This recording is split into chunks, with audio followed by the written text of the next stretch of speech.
શ્રી સ્વામિનારાયણ ભગવાનની જય. કેમ છો મિત્રો? મજામાં? અત્યારે આપણે જે સવાલ આવ્યો છે એ સવાલ ઉપર જોવાના છીએ. જે સવાલ છે એ અહીંયા તમે જોઈ શકો છો.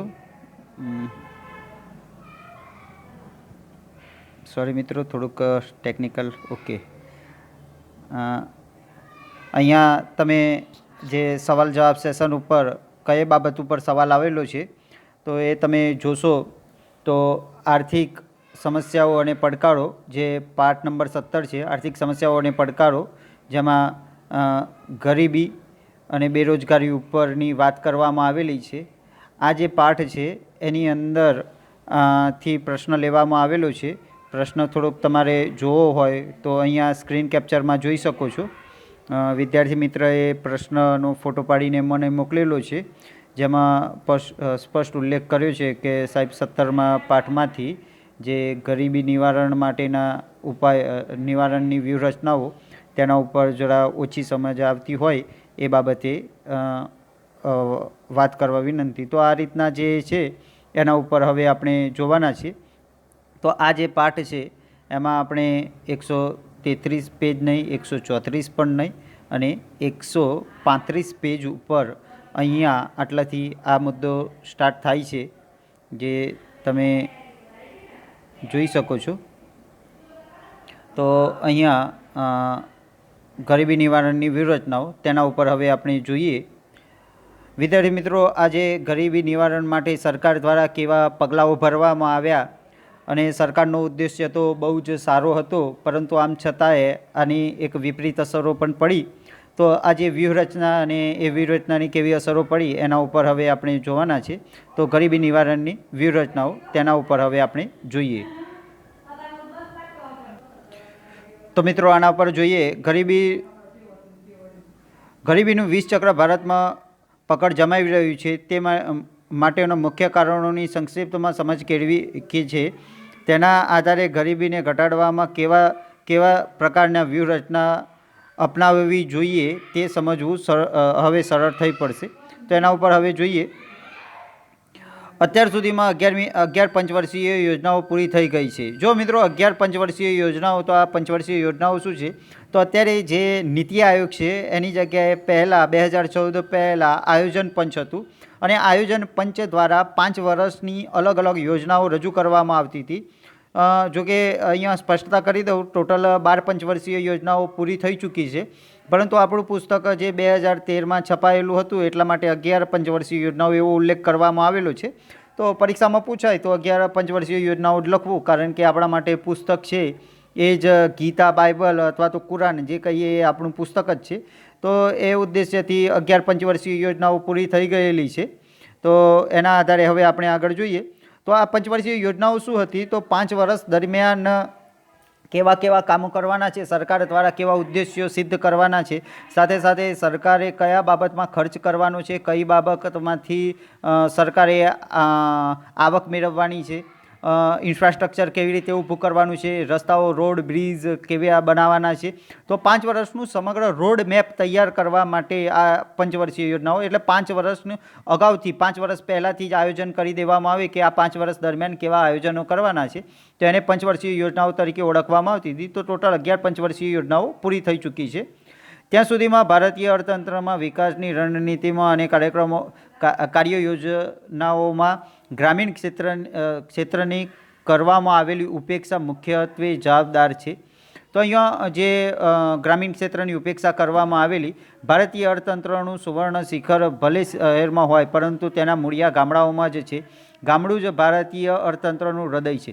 જો મિત્રો, અહીંયા સ્પષ્ટતા કરવામાં આવી છે કે શહેરમાં જો આપણા અર્થતંત્રનું સુવર્ણ શિખર હોય, પરંતુ તેના મૂળિયા ગામડામાં છે. આ બાબત ઉપરથી એવું કહેવા માગે છે અર્થશાસ્ત્રીઓ કે આપણા દેશમાં જે શહેરો સમૃદ્ધ બન્યા છે એ ગામડાઓની જે મહેનત છે, કારણ કે ગામડાઓમાંથી જે રો મટીરિયલ તૈયાર થાય છે, ઉદાહરણ તરીકે કૃષિના પાકથી જે તૈયાર થયેલા પાકો છે, તો એ પાકના પરિણામે શહેરની અંદર જે ઇન્ડસ્ટ્રીઓ હોય એ ચાલતી હોય. દાખલા તરીકે કાપડ ઇન્ડસ્ટ્રી છે, તો એ ગામડાઓની અંદર કપાસના ખેતીના પાક લેવામાં આવે છે, એટલા માટે શહેરોની અંદર આ કાપડની ઇન્ડસ્ટ્રી ચાલતી હોય છે. અને ભારત દેશમાં સૌથી વધારે રોજગારી આપનાર જો કોઈ ઉદ્યોગ હોય તો એ કાપડ ઉદ્યોગ છે, ઉદ્યોગોની બાબતમાં. નહીં તો આમ તો સરકારી નોકરીની બાબતમાં રેલવે ડિપાર્ટમેન્ટ છે અને એક આર્મીની પણ વાત કરી શકીએ. પરંતુ અહીંયા જો પ્રાઇવેટ સેક્ટરમાં ઉદ્યોગોમાં રોજગારીની સૌથી વધારે તકો હોય તો એ કાપડ ઉદ્યોગમાં છે. તો આ જે કાપડ ઉદ્યોગ એનો પછી એ જ રીતના ખાંડ ઉદ્યોગ છે. તો ખાંડ ઉદ્યોગ માટે જે શેરડી છે તો એ ગામડાઓમાંથી તૈયાર થાય છે અને એટલા જ માટે અહીંયા અર્થશાસ્ત્રીઓ કહે છે કે ગામડાઓમાં એના મૂળ રહેલા છે. આગળ વધીએ. ગામડું જ ભારતીય અર્થતંત્રનું હૃદય છે, તેથી તેને ધબકતું અને સમૃદ્ધ રાખવા માટે અંદાજપત્રમાં મોટો હિસ્સો ગ્રામોદ્ધાર પાછળ ખર્ચવો જોઈતો હતો. ભારતનો સાચો આર્થિક વિકાસ, સામાજિક વિકાસ અને સાંસ્કૃતિક વિકાસ ગામડાઓના વિકાસ દ્વારા જ શક્ય છે. તો મિત્રો, આ ગામડાના વિકાસથી જ આર્થિક સામાજિક વિકાસ શક્ય છે એની વાત કરવામાં આવેલી છે. તેથી હવે વર્તમાન સરકારે ગ્રામોદયથી ભારત ઉદય આ એક કાર્યક્રમનું નામ છે કે જે વર્તમાન સરકાર અત્યારે જે કેન્દ્ર સરકાર છે એને ગ્રામોદયથી ભારત ઉદય નામના કાર્યક્રમ દ્વારા ગ્રામોદ્ધાર થકી દેશોદ્ધારના મૂળ વિચારને અમલમાં મૂકીને કેન્દ્ર અને રાજ્ય સરકારોએ ગરીબી નિર્મૂલન માટે ગ્રામીણ ક્ષેત્રે માળખાગત સુવિધાઓ, કૃષિ ક્ષેત્રનો વિકાસ અને ગૃહ ઉદ્યોગ, કુટીર ઉદ્યોગ, લઘુ ઉદ્યોગનો વિકાસ પર સવિશેષ ભાર આપીને અનેક નવી યોજનાઓ અને કાર્યક્રમો અમલમાં મૂક્યા છે. એના દ્વારા રોજગારીની તકો સર્જાશે, પરિણામે આવક વધતો ગરીબી ઘટશે. તો મિત્રો, અહીંયા જે વાત કરવામાં આવી છે કે ગ્રામોદ્ધારથી ભારતનો ઉદય, તો એ ગ્રામોદ્ધારથી ભારતનો ઉદય કઈ રીતના શક્ય છે? તો એ માટે કેન્દ્ર સરકારે જે એ ગામડાનો ઉદ્ધાર થાય, ગ્રામોદ્ધાર, ગામનો ઉદ્ધાર, તો ગામડાઓનો ઉદ્ધાર થાય એ માટે અને ગરીબી નિર્મૂલન એટલે કે ગરીબીનું પ્રમાણ નિર્મૂળ એટલે કે બિલકુલ સમાપ્ત થાય એ માટે ગામડા કક્ષાએ માળખાગત સુવિધાઓ ઊભી કરવાની વાત કરી છે. હવે માળખાગત સુવિધાઓ કોને કહેવાય?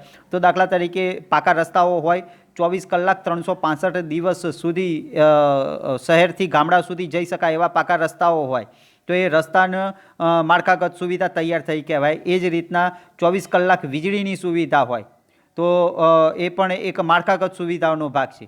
તો આ રીતના માળખાગત સુવિધાઓ ઊભી કરી છે. કૃષિ ક્ષેત્રનો વિકાસ થાય, સાથે સાથે ગૃહ ઉદ્યોગ અને કુટીર ઉદ્યોગ, જે કુટીર ઉદ્યોગ છે એટલે એક જ ઝૂંપડી અથવા તો એક જ ઘરની અંદર પાપડ બનાવવા અથવા તો પછી મઠિયા બનાવવા અને એ શહેરમાં વેચાવા માટે જાય તો એક પ્રકારે એ કુટીર ઉદ્યોગ તરીકે ઓળખી શકાય. એ જ રીતના ગૃહ ઉદ્યોગની અંદર પણ એક સોસાયટીની બહેનો એક ઘરની અંદર ભેગી થઈ અને આવો જ કોઈ ઉદ્યોગ કરે તો એ ગૃહ ઉદ્યોગ તરીકે ઓળખી શકાય. તો આવા લઘુ ઉદ્યોગોનો વિકાસ ઉપર સવિશેષ ભાર મૂકવામાં આવેલો છે. સાથે સાથે રૂ કાંતી અને એમાંથી ચરખો ચલાવી અને ખાદી બનાવી, તો આ બધા જે ઉદ્યોગો છે એ લઘુ ઉદ્યોગનો ભાગ ગણી શકાય. સાથે સાથે સવિશેષ ભાર મૂકવામાં આવેલો છે અને આવી નવી નવી યોજનાઓ બનાવવામાં આવેલી છે. અને આના સાથે સાથે એક પ્રકારે રોજગારીની તકોનો પણ વિકાસ થાય છે, જે ગરીબીમાં ઘટાડો કરી શકે છે. આગળ જોઈએ તો આ માટેનો પહેલા મુદ્દામાં હવે જોઈએ આઝાદી પછીના વર્ષોમાં આયોજનમાં ગરીબી હટાવોના સૂત્રો સાથે જે તે સરકારે મોટા પાયે અને ભારે અને ચાવીરૂપ ઉદ્યોગોના વિકાસ પર વિશેષ જોક આપ્યો હતો. જો મિત્રો, હવે સરકારે જે ગરીબી હટાવોના કાર્યક્રમો ચલાવ્યા તો ગરીબી હટાવવાના કાર્યક્રમોમાં આપણે જોઈ શકીએ છીએ કે સરકારે મોટા ઉદ્યોગો અને ભારે ઉદ્યોગો પર સવિશેષ ભાર મૂક્યો. એમાં ચાવીરૂપ ઉદ્યોગો પણ શબ્દ વપરાયો છે.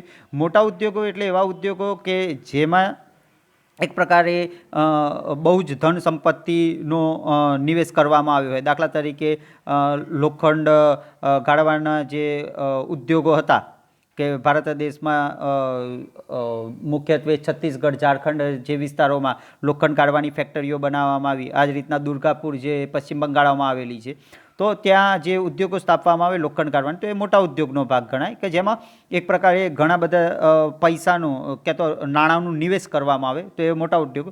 એ જ રીતના ભારે ઉદ્યોગોની અંદર જે ઉદ્યોગો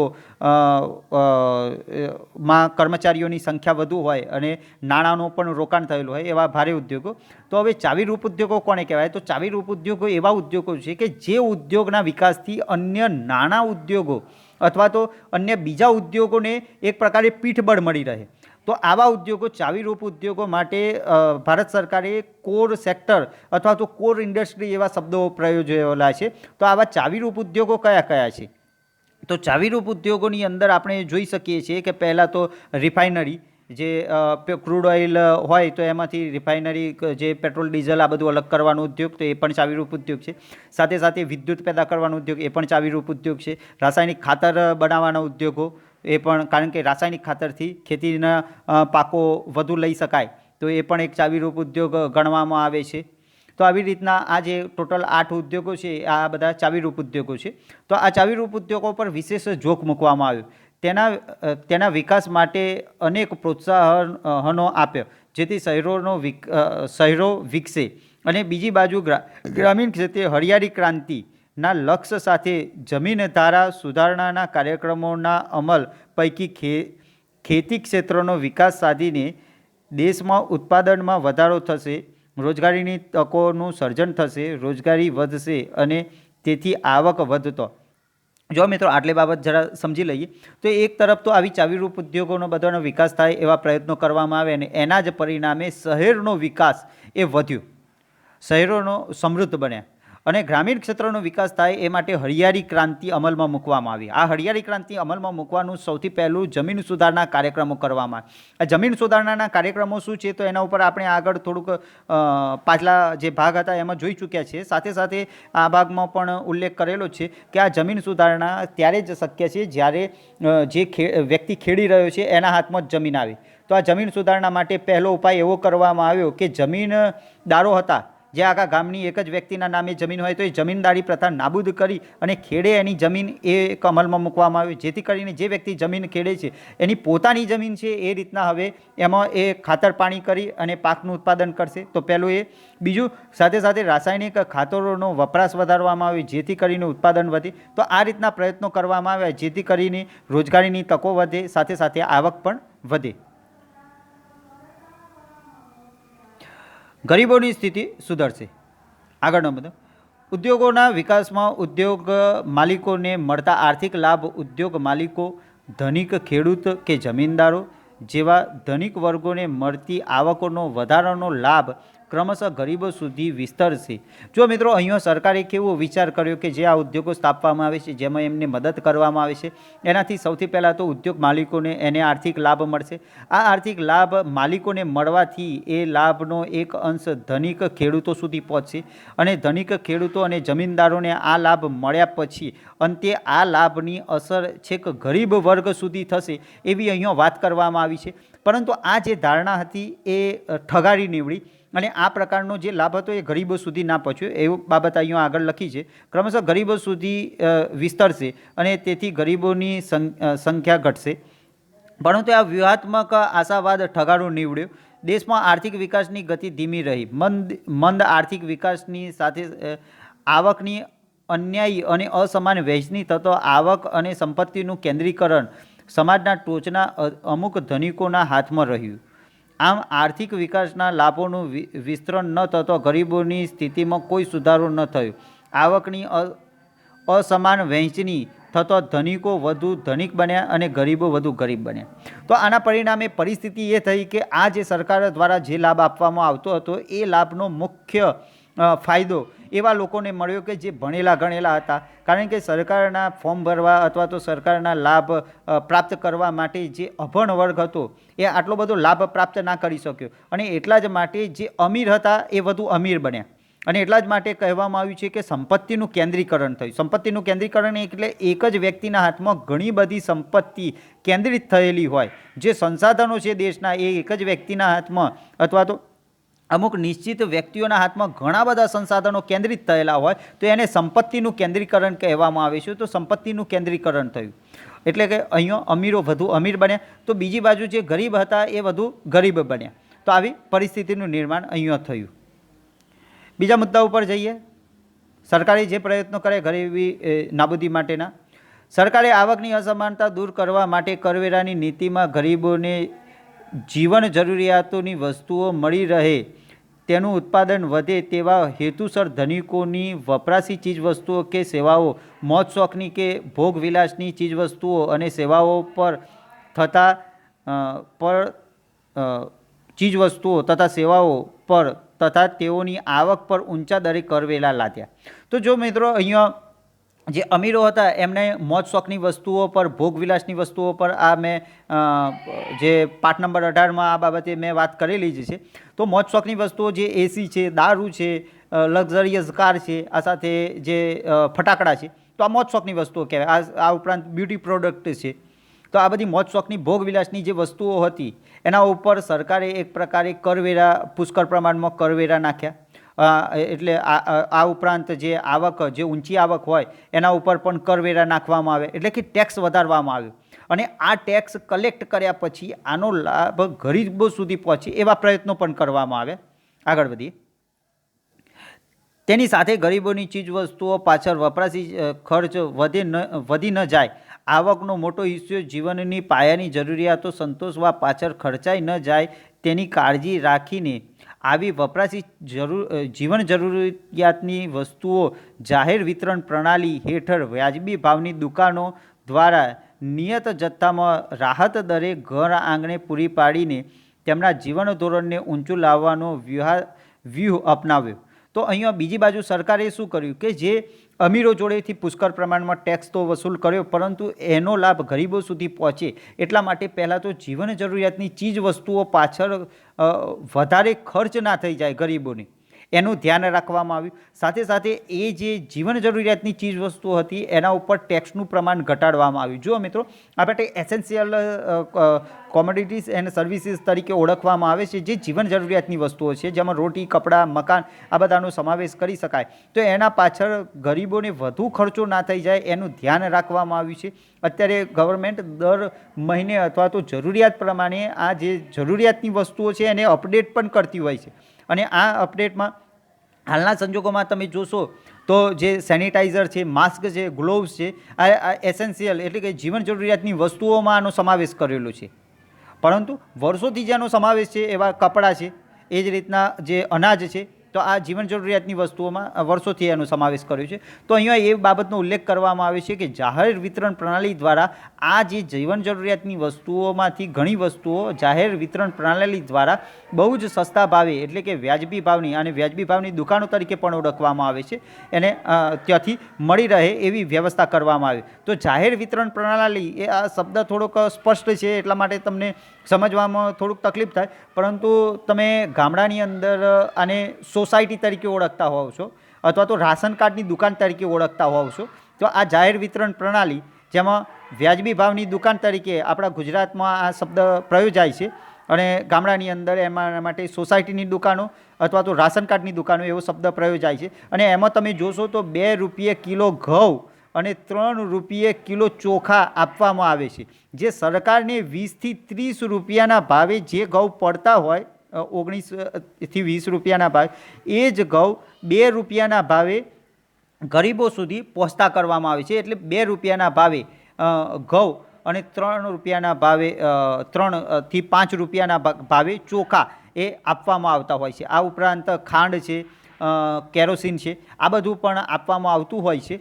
તો આવું સસ્તા ભાવે આપવામાં આવતું હોય છે. તો આવી વ્યાજબી ભાવની દુકાનો ઊભી કરી કે જેથી કરીને ગરીબો છે એ ભૂખમરાથી અથવા તો અન્ય કોઈ રીતના મૃત્યુ ના પામે અને એમને ખોરાક પાછળ વધારે ખર્ચ ના કરવો પડે. આની સાથે સાથે ઈંધણ તરીકે પહેલાં જે કેરોસીન આપવામાં આવતું હતું, અત્યારે તો જોકે સરકારે જે ઉજ્જવલા યોજના અંતર્ગત મફત ગેસની બોટલ અને ગેસ સગડી આપવાનો નિર્ધાર કર્યો. તો આ પણ એક પ્રકારે એ રીતના ગરીબોને ખર્ચ ના થાય એ રીતના આપવાનો નિર્ધાર કર્યો કે જે પ્રથમ વખત ફ્રી ઓફ આપવામાં આવે છે, પછી એમને ફક્ત ને ફક્ત ગેસ ની બોટલ ભરાવાનો જ ખર્ચ થાય. તો આ રીતના જે સરકારે એક પ્રકારે ગરીબોનો જે આવક છે એ મોટાભાગે આ જીવન જરૂરિયાતની વસ્તુઓ પાછળ ખર્ચાઈ ના જાય એ માટેનો અહીંયા પ્રયત્ન કરવામાં આવ્યો. આગળ જોઈએ. પૂરી પાડીને તેમના જીવન ધોરણને ઊંચું લાવવાનો વ્યૂહ અપનાવ્યો. આમ ધનિક વર્ગની વસ્તુઓનું ઉત્પાદન ઘટે અને ઉત્પાદનના સાધનોની ફાળવણી ગરીબોની ચીજવસ્તુઓના ઉત્પાદન તરફ વધે તેવા પ્રયત્નો સરકારે કર્યા. સરકારે પ્રયત્નો કઈ રીતના કર્યા તો આપણે જોઈ ચૂક્યા છીએ કે જે મોજ શોખની વસ્તુઓ છે એના પર પુષ્કળ પ્રમાણમાં કરવેરા નાખ્યા.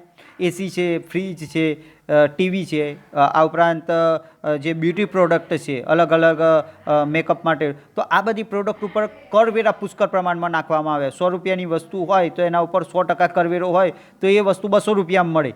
દારૂ હોય જે 500 રૂપિયાનું કોટરિયું મળતું હોય, બોટલ મળતી હોય, તો એના ઉપર 100% કરવેરો હોય તો એ જ 500ની બોટલ માર્કેટમાં વેચાવા જાય તો 1000માં વેચાય. તો આવો જે કરવેરા નાખવામાં આવે જેના પરિણામે અમીરો જોડેથી જે ધન સંપત્તિ પ્રાપ્ત થઈ એ ગરીબો પાછળ વાપરવામાં આવે. આમ ધનિક વર્ગની વસ્તુઓનું ઉત્પાદન ઘટે અને ઉત્પાદનના સાધનોની ફાળવણી ગરીબોની ચીજવસ્તુઓના ઉત્પાદન તરફ વધે તેવા પ્રયાસો સરકારે કર્યા. આમ ગરીબોની રોજગારી વધે, કાર્યક્ષમતા વધે, ઉત્પાદકતા વધે અને અંતે આવકમાં વધારો થાય તો જીવન ધોરણ પર પણ સુધરી શકે તેવા પ્રયાસો સરકારે હાથ ધર્યા. તો આ રીતના ગરીબોનો જીવન ધોરણ સુધરે, એમને રોજગારીની તકો મળે એવા પ્રયત્નો કર્યા. આગળ જોઈએ. ગરીબી નાબૂદી માટે કૃષિ ક્ષેત્ર પર વિશેષ ભાર આપવાની જરૂર સમજાતો સરકારે જમીન ધારા સુધારાના ઉપાયો કયા કયા ઉપાયો કર્યા તો જમીન ટોચ મર્યાદો ધારો. આ જમીન ટોચ મર્યાદા ધારામાં રાજ્ય નક્કી કરી શકશે કે જમીનની ઉચ્ચતમ ટોચ મર્યાદા કેટલી રાખવી છે. અને રાજ્ય, સમજો કે ગુજરાતે એવું નક્કી કર્યું કે જમીન ટોચ મર્યાદા 50 વીઘા, સામાન્ય રીતના 100 વીઘા રાખવામાં આવતો હોય તો આપણે ઉદાહરણમાં 100 વીઘા લઈએ તો જમીન ટોચ મર્યાદા 100 વીઘા નક્કી કરવામાં આવી તો એક કુટુંબ કેટલી જમીન રાખી શકશે તો 100 વીઘા. અને જો એનાથી વધુ હોય, કારણ કે દેશ આઝાદ થયો ત્યારે જમીનદારો હતા જે અંગ્રેજોએ સનદ એમને આપી દીધેલું, તો એ જમીનદારો જોડે આ જે જમીન હતી આખા ગામની 1000 વીઘા કે 5000 વીઘા હોય તો આ જમીન ટોચ મર્યાદા 100 વીઘા કરી દેવામાં આવી તો એના પરિણામે જે જમીનદારો હતા એમને હવે જમીન છોડવી પડે એવી પરિસ્થિતિ થઈ. તો એમને એ વખતે ભૂદાનની પ્રવૃત્તિ પણ હાથ ધરવામાં આવી અને આ ભૂદાનની પ્રવૃત્તિમાં જે જમીનદારો હતા એમને ઘણી બધી જમીનો પછી ગરીબો ખેતમજૂર હતા એમને દાન પણ કરી. તો આવી જમીન ટોચ મર્યાદા આજે પણ આ કાયદો અમલમાં છે. પછી ગણોતનું નિયમન, ખેડ હકની સલામતી. જો જમીન ગણોતનું નિયમન એટલે કે જે જમીન જે વ્યક્તિ જોડે અત્યારે છે તો એના નામે કરી આપવામાં આવે, એટલે કે ખેડૂતોના હકોનું નિયમન થાય એ માટેની વાત કરવામાં આવે. ખેડે એની જમીન એટલે કે જે વ્યક્તિ જે જમીન ખેડી રહ્યો છે, કારણ કે જમીન માલિકો તો જે જમીનમાંથી પાક તૈયાર થાય એ પાકમાંથી સીધું એ પોતે વળતર લઈ લેતા હતા. હકીકતમાં એમને કોઈ મહેનત જ એ જમીનમાં નહોતી કરી. એની જગ્યાએ ખેડૂતોને આ હક આપવામાં આવે કે ખેડે એની જમીન, એટલે કે હવે જે જમીનદાર હશે એની જમીન નહીં પરંતુ જે વ્યક્તિ જમીન ખેડી રહ્યો છે એને એક સલામતી પૂરી પાડવાની પણ અહીંયા વાત કરવામાં આવી.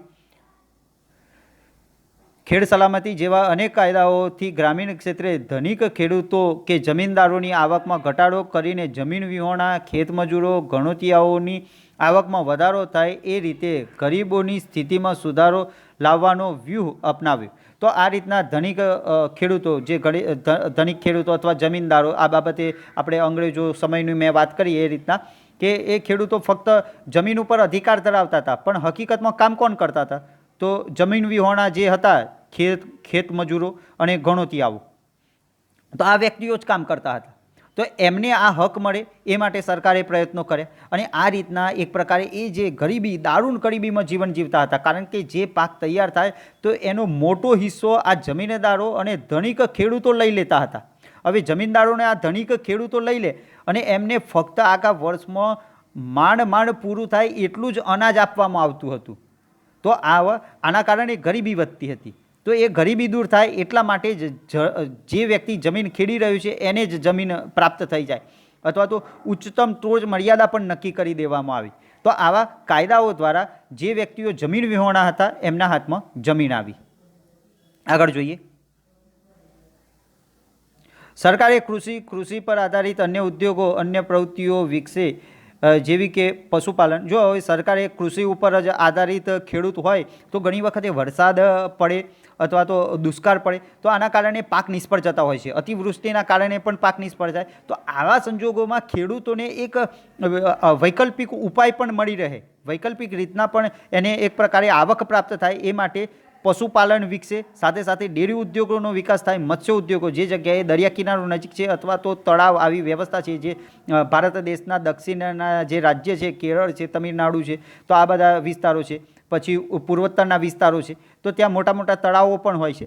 તો આ જગ્યાએ મત્સ્ય ઉદ્યોગોનો વિકાસ થાય, સાથે સાથે પશુપાલન જે આપણા ગુજરાતમાં ખાસ કરીને ડેરી ઉદ્યોગોનો પણ વિકાસ થયો છે એનો વિકાસ થાય, સાથે સાથે વનીકરણ એટલે કે જંગલ વિસ્તારોમાં અમુક એવે ફળ ઉગાડવામાં આવે કે દાખલા તરીકે અત્યારે આપણા મોડાસાના નજીકમાં શામળાજી વિસ્તારોના જંગલોમાં સીતાફળીનો એટલો બધો વિપુલ પ્રમાણમાં જંગલ વિસ્તારમાં સીતાફળી ઉગાડવામાં આવી છે કે જેથી કરીને જે ગરીબો છે ત્યાંથી ફક્ત સીતાફળ તોડી અને મોડાસાના બજારમાં વેચે છે, એનાથી પણ એમને રોજગારી પ્રાપ્ત થાય છે. તો આવું વનીકરણ પણ વધારવામાં આવે એવી પણ અહીંયા વાત કરવામાં આવે. નાની મોટી સિંચાઈ યોજનાઓનો વિકાસ સાધવો. હવે જો સિંચાઈ યોજનાનો વિકાસ સાધવાથી ગરીબી કઈ રીતના દૂર થાય છે, તો સિંચાઈ યોજનાઓના પરિણામે આપણે જાણી શકીએ છીએ કે જે નહેરો કાઢવામાં આવે છે એનાથી ખેડૂતને જ્યારે ખેતીના પાકમાં જરૂર હોય ત્યારે પાણી મળી શકે. ચોમાસામાં શું થાય કે જ્યારે વરસાદની જરૂર હોય ત્યારે વરસાદ ના પડે, અને વરસાદની જરૂર ના હોય, પાક તૈયાર થઈ ગયો હોય એ વખતે વરસાદ પડી અને પાક બગડતો હોય. આની જગ્યાએ જો આ સિંચાઈ યોજના હોય તો એના પરિણામે શિયાળાના ઉનાળા દરમિયાન પણ એ ખેતીના પાક લઈ શકે. પહેલાં શું થતું હતું કે જ્યારે સિંચાઈની યોગ્ય વ્યવસ્થાઓ નહોતી એ વખતે વર્ષનો ફક્ત એક જ પાક ચોમાસાનો લઈ શકાતું હતું, એ પણ આવકની અનિશ્ચિતતા હતી અતિવૃષ્ટિ અનાવૃષ્ટિના કારણે. એની જગ્યાએ હવે જે સિંચાઈ યોજનાઓ કરવામાં આવી એના કારણે વર્ષના 3 પાક લેતો થયો, અને એથી જ ખેડૂતની જે આવક થતી હતી એ આવકમાં 2 થી 3 ગણો વધારો થયો. ગૃહ ઉદ્યોગ, કુટીર ઉદ્યોગો, લઘુ ઉદ્યોગોનો ખાસ પ્રોત્સાહક સહાય આપી. તો આ રીતના અલગ અલગ ગૃહ ઉદ્યોગો, કુટીર ઉદ્યોગો આ તો પહેલાં સમજી ચૂક્યા છે. તો સરકારે આ રીતના પશુપાલન, ડેરી ઉદ્યોગ, મત્સ્ય ઉદ્યોગ, વનીકરણ, નાની સિંચાઈ યોજનાઓનો વિકાસ, આ બધાનો વિકાસથી ગરીબી ઓછી થાય એવા પ્રયત્નો કર્યા. આગળ જોઈએ, સ્વાવલંબન ક્ષેત્રે યંત્રોનો ઓછો ઉપયોગ થાય એવા ધંધા ઉદ્યોગો થકી રોજગારી વધે તેમજ પરંપરાગત વ્યવસાયો, હાથશાળા અને કુટીર ઉદ્યોગોને માટે પ્રોત્સાહક નીતિઓ જાહેર કરીને આર્થિક સહાય આપી. તો મિત્રો અહીંયા બીજી બાજુ એક જેમાં સ્વાવલંબન રોજગારીની યોજનાઓ પણ બહાર પાડી કે જેમાં મોટા યંત્રોનો ઉપયોગ બહુ ના થતો હોય અને પરંપરાગત ઉદ્યોગો થઈ શકે. તો આ માટે પરંપરાગત ઉદ્યોગોમાં આપણે જોઈ શકીએ, દાખલા તરીકે લુહારી કામ છે, સુથારી કામ છે, તો એ માટેના જે ઓજારો લાવવા માટે સરકારે એક પ્રકારે મદદ આપી હોય. સાથે સાથે જે આવા પરંપરાગત ઉદ્યોગો છે, કુંભારનો ઉદ્યોગ છે, હાથશાળા કે તો જે વનકરના ઉદ્યોગો છે, જે કાપડ કાંતવામાં, જેમાં 1 કે 2 વ્યક્તિઓ ઘરની અંદર જ આ બધા કુટીર ઉદ્યોગો કરતા હોય, તો એવા ઉદ્યોગોને પ્રોત્સાહક મળે એવા આર્થિક સહાય કરી. આર્થિક સહાય એટલે ઘણી વખત નાના યંત્રો અથવા તો સુથારી કામ કરવા માટે જે ઓજારો છે, તો ઓજારો લાવવા માટે જે 50% સરકારે સબસિડી આપી હોય તો એ આર્થિક સહાય કહેવાય. એ જ રીતના અમુક વખતે લોન આપી હોય કે ₹1,00,000 જે વનકર છે એમને નવું યંત્ર લાવવું છે તો ₹1,00,000ની લોન, તો એ આર્થિક સહાય થઈ. તો આવી આર્થિક સહાયો કરવામાં આવી. કેટલાક ગૃહ ઉદ્યોગોને કાયદાથી અનામત રાખ્યા જેથી ગ્રામીણ ક્ષેત્રે રોજગારીની આર્થિક તકોનું સર્જન થયું. તો જો અમુક ઉદ્યોગોને કાયદાથી અનામત રાખ્યા કે આ ઉદ્યોગો છે એ મોટા પાયે સ્થાપી નહીં શકાય, જે ફક્ત ગ્રામીણ લેવલે લોકો જ સ્થાપી શકશે. તો આવા ઉદ્યોગો જે કાયદાથી અનામત રાખવામાં આવ્યા કે જેથી કરીને એ લોકોની રોજગારીની તકો ન પડી ભાગે. નહીં તો જો આવા ઉદ્યોગો મોટા પાયે જો શું કહેવાય મોટી ઇન્ડસ્ટ્રીઓમાં થાય તો આ લોકોને અને મોટા યંત્રો મારફતે થાય તો રોજગારી પણ જતી રહે અને સાથે સાથે એમને એક પ્રકારે આવકનું જે સાધન હતું એ પણ જતું રહે. તો આવા અમુક જે નાના પાયાના ઉદ્યોગો હતા જેમાં ઓછા ઓજારો વપરાતા હોય, ઓછા યંત્રો વપરાતા હોય, તો આવા ઉદ્યોગોનો અનામત પણ રાખવામાં આવ્યા કે જેથી કરીને ગામડાઓ પોતે આત્મનિર્ભર રહી શકે. ગ્રામીણ યુવકોને વૈકલ્પિક રોજગારી માટેની તકો મળે તે હેતુસર શિક્ષણ, તાલીમ, કૌશલ્યમાં વધારો થાય તેવા પ્રબંધો કર્યા, જેથી તેમનામાં રોજગારલક્ષી ક્ષમતાઓ વિકાસ થાય. જો મિત્રો, આ માટે આઈટીઆઈનો સ્થાપના કરવામાં આવી. આઈટીઆઈમાં કેવું છે કે જે યુવકો છે એમને વૈકલ્પિક રોજગારીની તકો મળે એ માટે શિક્ષણ, તાલીમ અને કૌશલ્યનો ઉપયોગ કરવા કૌશલ્ય આપવામાં આવી. દાખલા તરીકે આઈટીઆઈની અંદર જે વેલ્ડિંગ કઈ રીતના કરવું એનો તાલીમ આપવામાં આવે છે. તો જે લુહારી કામ કરવા માગતો હોય, જે પોતે વારસામાં લુહારી કામ એને પ્રાપ્ત ના થયું હોય પરંતુ આમ છતાં એ કરી શકે, એ જ રીતના ગાડીનું મિકેનિકલ કામગીરી, પંચર કઈ રીતના બનાવવું, તો આવા નાના મોટા જે તાલીમ છે એ પણ આપવામાં આવે છે. સાથે સાથે અમુક મોટા ઉદ્યોગોમાં કામ લાગી શકે એવી તાલીમો પણ આપવામાં આવે છે. તો આવી બધી આઈટીઆઈ મારફતે, ટીઆઈ મારફતે આ બધી તાલીમો પણ આપવામાં આવતી હોય છે. રોજગારીના નવા ક્ષેત્રો ખુલ્યા, જેથી આવક વધી અને પરિણામે તેમની સ્થિતિમાં સુધારો લાવવાની વ્યૂહરચના રૂપે અનેક કલ્યાણકારી રોજગારીના કાર્યક્રમો સરકારે અમલમાં મૂક્યા. તો આ રીતના જે રોજગારીની નવી તકો વિકસે એવા સરકાર દ્વારા પ્રયત્નો હાથ ધરવામાં આવે. મુદ્દા નંબર 5 ઉપર જોઈએ. સરકારે ગ્રામીણ ક્ષેત્રે શિક્ષણ, સ્વાસ્થ્ય, વસવાટ, રોજગારી, કુટુંબ નિયોજન, સંદેશા વ્યવહાર, આંતર સુવિધાયુક્ત માળખા સુધાર્યા.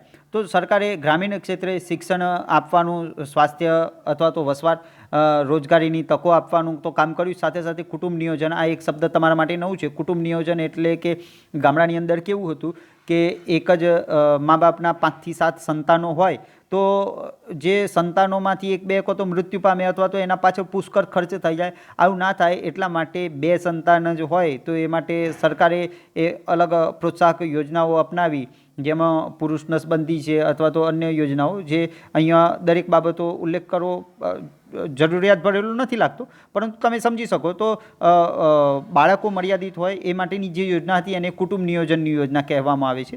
તો આવી બધી યોજનાઓનો વિકાસ કરવામાં આવ્યો. સાથે સાથે સિંચાઈ, સડક, પાક સંરક્ષણ, કૌશલ્ય, તાલીમ ક્ષેત્રે, ખેતી ક્ષેત્રે સુધારાઓ કર્યા.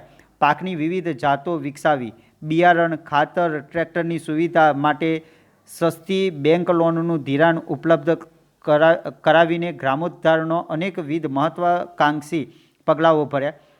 તો આ માટે સરકારે ખેતી ક્ષેત્રે વિકાસ થાય એ માટે બિયારણ છે, ખાતર છે, ટ્રેક્ટર, આ બધાનો વિકાસ તો કર્યો જ. સાથે સાથે બેંકની સસ્તી લોન ઉપલબ્ધ થાય એવા પ્રયત્નો પણ કરવામાં આવ્યા કે જે કાર માટે તમારે લોન જોઈતી હોય તો 12% દરે લોન મળતી હોય, 11% દરે, એની જગ્યાએ ટ્રેક્ટર માટે લોન જોઈએ છે તો 6% દરે લોન મળતી હોય.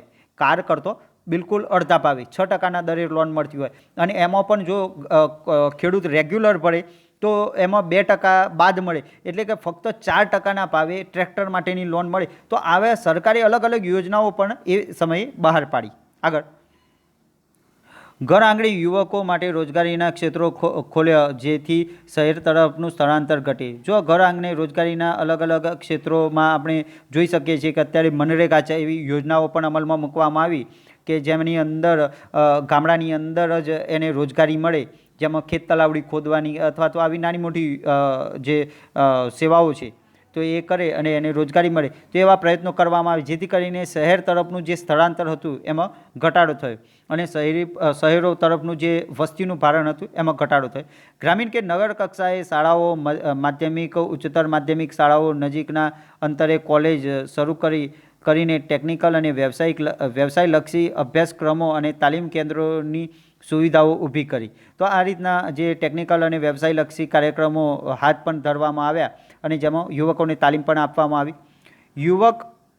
યુવતીઓને ઉચ્ચ શિક્ષણ પૂરું કરે ત્યાં સુધીની આર્થિક સહાય રૂપે સ્કોલરશીપ, ફી માફીની સુવિધા. જો મિત્રો, હવે ગરીબ બાળક છે તો એ યોગ્ય શિક્ષણ પ્રાપ્ત કરે એ માટે નવોદય કેન્દ્રીય વિદ્યાલયો પણ બનાવવામાં આવી છે. આ નવોદય કેન્દ્રીય વિદ્યાલયોમાં 5મા ધોરણમાં અને 8મા ધોરણમાં પરીક્ષા મારફતે લેવામાં આવે છે. અને આમાં તમને જાણીને નવાઈ લાગશે કે 80:20નો રેશિયો છે. આ 80:20નો રેશિયો એટલે શું? તો 80 બાળકો, જો 100 બાળકો લેવાના હોય તો એમાંથી 80 બાળકો ગ્રામ્ય કક્ષાએથી લેવામાં આવશે અને 20 જ બાળકો શહેરી કક્ષાએથી લેવામાં આવશે. તો 80:20નો રેશિયો છે. એટલે કે ગ્રામ્ય કક્ષાએ જે ભણતા બાળકો હોય એ નવોદય કેન્દ્રીય વિદ્યાલયમાં વધુ એમને સંખ્યા લેવામાં આવે અને 20% બાળકો શહેરી ક્ષેત્રમાંથી લેવામાં. ભલે આમનું મેરિટ ઊંચું હોય પરંતુ આમ છતાંય 80% બાળકો એ ગ્રામ્ય વિસ્તારમાંથી 20% બાળકો એ શહેરી વિસ્તારોમાંથી લેવામાં આવે. અને આ નવોદય કેન્દ્રીય વિદ્યાલયમાં જમવાનું, રહેવાનું, ખાવા પીવાનું અને ઓઢવા માટેના વસ્ત્રો, માથામાં નાખવાનું તેલ, આ બધું જ ફ્રી ઓફ આપવામાં આવે છે. તો એ શાના માટે? કે જેથી કરીને ગરીબ બાળકો પણ યોગ્ય રીતના ભણી શકે. સાથે સાથે સરકારે જે બધા જ બાળકો નવોદયમાં તો એડમિશન નથી લઈ શકવાના, તો બાકીના બાળકોને આર્થિક સહાય મળી રહે, સ્કોલરશીપ આપવામાં આવી, ફી માફીની યોજના. આ ઉપરાંત આશ્રમ શાળાઓ પણ બનાવવામાં આવી જેમાં એ હોસ્ટેલમાં પોતે ફ્રી ઓફ રહી શકે. આ ઉપરાંત કન્યા કેળવણી માટે આર્થિક સહાય દ્વારા પ્રોત્સાહન જેવા અનેક પગલાં ભરવામાં આવે. મહિલા સશક્તિકરણના પ્રયાસ રૂપે મહિલાઓને આર્થિક રીતે પગભર કરવા, સ્વરોજગારી ઊભી કરવાના વિવિધ નક્કર પ્રયાસો અને કાર્યક્રમો અમલમાં મૂક્યા. આમ સરકાર ગરીબીના રાક્ષસને નાથવામાં વ્યૂહાત્મક રીતે અને ક્રમબદ્ધ નક્કર પગલાઓ ભરી રહી છે. તો આ રીતના જે મહિલા સશક્તિકરણ માટેના પણ ઘણા ઉપાયો કરવામાં આવે છે. અને એટલા જ માટે તમે જોશો તો મહિલાઓ માટે બસની જે મુસાફરી હોય, દાખલા તરીકે મહિલાઓ જે અભ્યાસ કરી રહી છે, જે ગામડામાંથી સમજો કે મોડાસામાં આવવું છે, તો જે બસ સેવા માટે જે છોકરાઓ માટે ફી લાગતી હોય છે પાસ, આમ તો એ પણ રિઝનેબલ, બિલકુલ યોગ્ય ભાવ લેવામાં આવે છે. આમ છતાંય મહિલાઓ માટે વિશેષ એક પ્રકારે મદદરૂપ થઈ શકાય એટલા માટે સરકારે બસમાં મહિલાઓને જે અભ્યાસ કરતી હોય એ મહિલાઓને પાસના ફોર્મ પર ફક્ત આચાર્યના સહી સિક્કા હોય તો પણ એને મફત પાસ સેવા આપવામાં આવી છે. તો આ રીતના બીજી પણ જે સાયકલની વ્યવસ્થા અને આ બધી અલગ અલગ સ્કોલરશીપ, તો આવી બધી વ્યવસ્થાઓ મહિલાઓનું સશક્તિકરણ થાય, એ પોતે પગભર થઈ શકે, એ પોતે સ્વરોજગાર પ્રાપ્ત કરી શકે એ માટે સરકારે પ્રયાસો કર્યા. અને જે ઘરમાં મહિલા ભણેલી છે એ ઘર ઝડપથી ઉન્નત બનતું હોય છે. એ મહિલા દ્વારા જે પછી બાળકોને જન્મ આપવામાં આવશે તો એ બાળકોનો વિકાસ પણ ઝડપથી થશે, એનું પણ એજ્યુકેશન લેવલ ઝડપથી ઊંચું આવતું હોય છે. તો એ માટેના સરકારે અહીંયા પ્રયત્નો કર્યા. અને આવી વિવિધ યોજનાઓ દ્વારા અહીંયા એક અર્થશાસ્ત્રીએ સ્પષ્ટ ઉલ્લેખ કર્યો છે કે ગરીબી રૂપી જે રાક્ષસ છે એને નાથવા માટે સરકારે પ્રયત્નો કર્યા. રીતે ક્રમબદ્ધ વ્યૂહાત્મક રીતે અને ક્રમબદ્ધ નક્કર પગલાઓ ભરી રહી છે.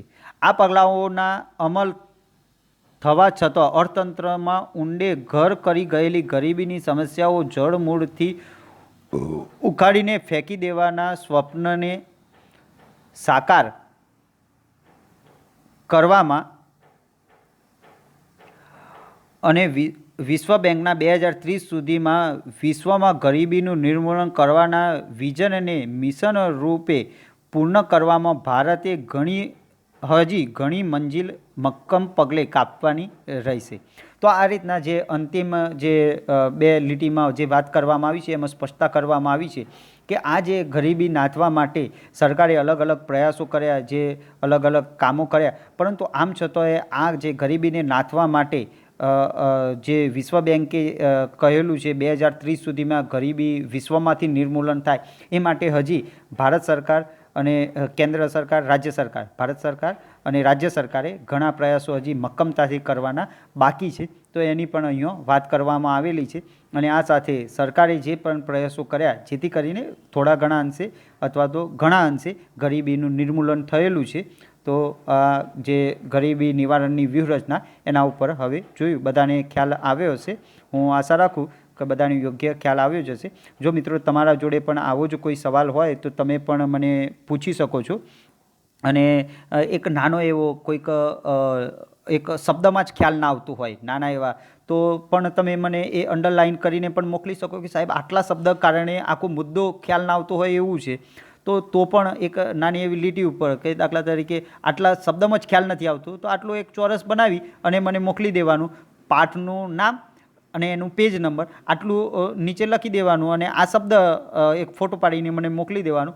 જો શક્ય હોય આવો નાનો શબ્દ હોય તો હું તમને ફક્ત ઓડિયો ક્લિપ બનાવીને તમારા મોબાઈલ ઉપર મોકલીશ, અથવા તો કોઈક મોટો મુદ્દો હોય અને જો આ રીતના પણ તમે મને મોકલશો તો પણ હું તમને એનો જવાબ આપવા માટે આ રીતના જે સવાલ જવાબ વિડીયો જે આપણે ટાઇટલ આપેલું જ છે સવાલ જવાબ વિડીયો, તો આવો વિડીયો પણ બનાવીશ. મારો નંબર બધાએ નોંધ કર્યો હશે એવી આશા રાખું, પરંતુ જો ના કર્યો હોય તો ફરીથી નોંધી લેશે 94 275 93 300. આ મારો વોટ્સએપ નંબર છે. તો શક્ય હોય તો મારા જોડે જ્યારે પ્રશ્ન આવે છે એના 3 થી 4 દિવસમાં વિદ્યાર્થીઓ સુધી એનો જવાબ પહોંચી જાય એવો પ્રયત્ન કરતો હોઉં છું. તો આ સાથે આ મુદ્દો આપણે અહીંયા પૂરો કરીએ છીએ. બધાને ખ્યાલ આવ્યો હશે. બધાને આ સાથે જય સ્વામિનારાયણ. શ્રી સ્વામિનારાયણ ભગવાનની જય.